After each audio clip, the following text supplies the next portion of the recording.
అధ్యక్షుడు Vladimir Putin భారత పర్యటనకు రావడం జరిగింది. క్వాడ్ సమ్మిట్ మీటింగ్ ఇండియాలో జరిగింది. ఒకవేళ ఈ మీటింగ్ గనక ట్రంప్ హాజరైనట్లయితే ఖచ్చితంగా పుతిన్ తన పర్యటన వాయిదా వేసుకునేవాడని అంతర్జాతీయ వ్యవహారాల నిపుణుడైనటువంటి ప్రవీణ్ సాహ్ని ఒక ప్రకటనలో తెలియజేశారు.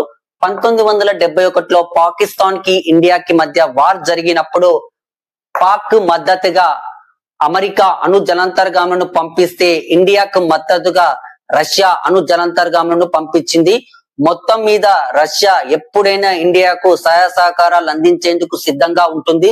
ఒకవేళ మనం అమెరికాతో కంపేర్ చేస్తే రష్యా మనకు 100% 100 రెట్లు మెరుగైన మిత్రదేశం అని చెప్పటంలో ఎలాంటి అత్యోశక్తి లేదు. అదే విధంగా పుతిన్ భారత పర్యటనకు వచ్చిన సమయంలో నరేంద్ర మోడీ ప్రోటోకాల్ నిబంధన కూడా ఉల్లంఘించి విమానాశ్రయానికి చేరుకున్నారు. దాదాపు 10 నిమిషాలు వెయిట్ చేశారు పుతిన్ ను కలవడానికి. పుతిన్ భారతదేశానికి వచ్చిన సమయంలో తన సొంత బుల్లెట్ ప్రూఫ్ వాహనం ఆర్ఎస్ సైనెట్, పిఎం కు సంబంధించినటువంటి రేంజ్ రోవర్, వీళ్ళిద్దరు కూడా వాళ్ళ ప్రత్యేక వాహనాలను పక్కన పెట్టి ఒకే ఫార్చునర్ లో ప్రయాణించినట్టుగా కూడా మనకు తెలుస్తుంది. ఇదే సంఘటన సాంఘిక సహకార సంస్థ సదస్సు 2025 సెప్టెంబర్ లో జరిగినప్పుడు పుతిన్ కు సంబంధించిన బుల్లెట్ ప్రూఫ్ వాహనంలో పుతిన్ మోడీ కలిసి ప్రయాణించినట్టుగా చైనా మీడియా సంస్థ వెల్లడించింది. వీళ్ళ ముఖ్య ఉద్దేశం ఏమిటంటే ప్రపంచ దేశాలకు రష్యా ఇండియా మిత్ర దేశం అని చెప్పడానికి ఒక ఇండికేషన్ పంపించారు ఈ రెండు దేశాల అగ్రనేతలు. అదే విధంగా రష్యాకు ఇండియాకు మధ్య వాణిజ్యం, ఆర్థిక, రక్షణ, సహాయ సహకారాలు ఏ విధంగా అందుతున్నాయో వాటిపైన ఒక విశ్లేషణ చేద్దాం. 2021 ఉక్రెయిన్ యుద్ధంకు ముందు రష్యా నుంచి మన ముడి చమురు దిగుమతి ఒక రోజుకు 1,00,000 బ్యారెళ్ల పెట్రోల్ ముడి చమురు దిగుమతి చేసుకునేది. దీని వాటా వచ్చేసి 2.5%.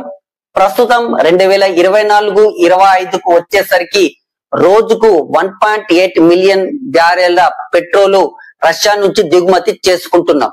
2021కి ముందు గల్ఫ్, సౌదీ అరేబియా కంట్రీస్ నుంచి ఎక్కువ స్థాయిలో మనం పెట్రోల్ దిగుమతి చేసుకునే వాళ్ళము. కానీ రష్యా వాళ్ళ దేశాల కంటే తక్కువ స్థాయిలో మనకు పెట్రోల్ ముడి చమురు లభించడం వల్ల రష్యా నుంచి మనం దిగుమతి చేసుకుంటున్నాం. ఈ కారణం చేతనే ట్రంప్ భారతదేశం పైన సుంకాలు విధించాడు. ఎందుకనంటే రష్యా నుంచి ముడి చమురు దిగుమతి చేసుకోవడం వల్ల. అసలు ట్రంప్ ముఖ్య ఉద్దేశం ఏమిటంటే వ్యక్తిగతంగానే ట్రంప్ సుంకాలు విధించినట్టుగా మనకు స్పష్టంగా తెలుస్తుంది. ఎందుకంటే గల్ఫ్ కు సంబంధించిన సౌదీ అరేబియా రాజు, ట్రంప్ కూతురు, కొడుకు, అల్లుడు కలిసి క్రిప్టో కరెన్సీలో పెట్టుబడులు పెట్టారు. ఎప్పుడైతే India Gulf, Saudi Arabia countries నుంచి పెట్రోలు, ముడి చమురు దిగుమతి తక్కువ స్థాయిలో తీసుకుందో అప్పటి నుంచి వాళ్ళ కంపెనీకి ఆర్థికంగా నష్టాలు జరుగుతున్నాయి. ఆ కారణం చేతనే ఇండియా పైన ట్రంప్ సుంకాలు విధించడం జరిగింది. మరి భారత వాదన ఏమిటంటే రష్యా నుంచి యుఎస్ హైడ్రోకార్బన్లు దిగుమతి చేసుకున్నప్పుడు మేము పెట్రోల్ దిగుమతి చేసుకుంటే ఏమవుతుంది అని చెప్పేసి మా ఇండియా పైన ఏ దేశం పైన ఆధారపడదని, ఎవరి గుత్తాధిపత్యాన్ని సహించే ఉద్దేశం కూడా తమకు లేదని పరోక్షంగా అమెరికాను ఇండియా హెచ్చరించినట్టుగా మనకు స్పష్టంగా కనిపిస్తుంది. రష్యాకి భారత్ కి మధ్య సెమీ స్కిల్డ్ కార్మికులకు సంబంధించిన ఒప్పందం కూడా జరిగినట్టుగా తెలుస్తుంది.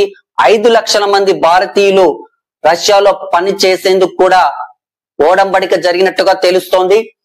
రక్షణ రంగంలో కూడా సహాయ సహకారాలు అందించేందుకు రష్యా సిద్ధంగా ఉన్నట్టుగా తెలుస్తుంది. సుఖాయ్ 57 అత్యాధునిక విమానం కావచ్చు, S-400 defence system, Sukhoi 30 upgrade కు సంబంధించిన విషయాల మధ్య రెండు దేశాల మధ్య ఓడంబడిక జరిగినట్టుగా తెలుస్తుంది. ఆర్కిటిక్ హిందూ మహాసముద్రంలో రెండు దేశాల మధ్య వర్తక వాణిజ్యానికి సంబంధించిన ఒప్పందం జరిగినట్టుగా కూడా తెలుస్తుంది. ఇండియా మధ్య నిరంతర ఇంధన సరఫరాలు కావచ్చు, భారతదేశంలో అతిపెద్ద అణు విద్యుత్ ప్లాంట్ కు సహాయ సహకారాలు అందించే ఫ్లాగ్షిప్ ప్రాజెక్టు గురించి కూడా పుతిన్ ప్రస్తావించినట్టుగా మనకు తెలుస్తుంది. అదే విధంగా రెండు దేశాలు గనక తీసుకున్నట్టయితే వాణిజ్య పరంగా ఇండియా రూపాయి రూబిల్ మధ్య కూడా వర్తక వాణిజ్యం జరుగుతుందని, లాజిస్టిక్ వ్యాపారంలో కావచ్చు, మేక్ ఇన్ ఇండియాలో సహాయ సహకారాలు అందిస్తామని పుతిన్ పేర్కొనడం జరిగింది. వాణిజ్యం, పెట్టుబడి, సాంకేతిక చర్యలు, రెండు దేశాల మధ్య కనెక్టివిటీ గురించి కూడా చర్చలు జరిగినట్టుగా తెలుస్తుంది. ఆ చర్చల్లో భాగంగానే INSTC northern sea route, Chennai Vladivostok corridor మధ్య చర్చలు జరిగినట్టుగా తెలుస్తోంది. ధృవ జలాలలో, ఆర్కిటిక్ ధృవ జలాల్లో సైనిక శిక్షణకు సంబంధించిన కూడా ఒప్పందం జరిగినట్టుగా తెలుస్తుంది. దీనివల్ల ఉపాధి దొరికే అవకాశం కనిపిస్తోంది. నౌకా నిర్మాణంలో సహాయ సహకారం, పౌర అణుశక్తి రంగంలో, క్లీన్ ఎనర్జీలో ఉమ్మడి ప్రాధాన్యత, హైటెక్ మ్యానుఫ్యాక్చరింగ్ మధ్య రెండు దేశాల మధ్య ఒడంబడిక జరిగినట్టుగా తెలుస్తోంది. 2020లో జరగబోతోంది.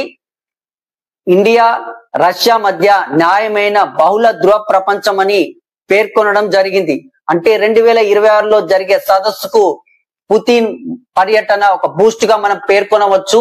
మొత్తం మీద రెండు దేశాల మధ్య ఆర్థిక, వాణిజ్య, రక్షణ సహాయ సహకారాలు 2030 వరకు కొనసాగుతాయని ఇరు దేశాలకు సంబంధించిన ప్రతినిధులు చెప్పడం జరిగింది.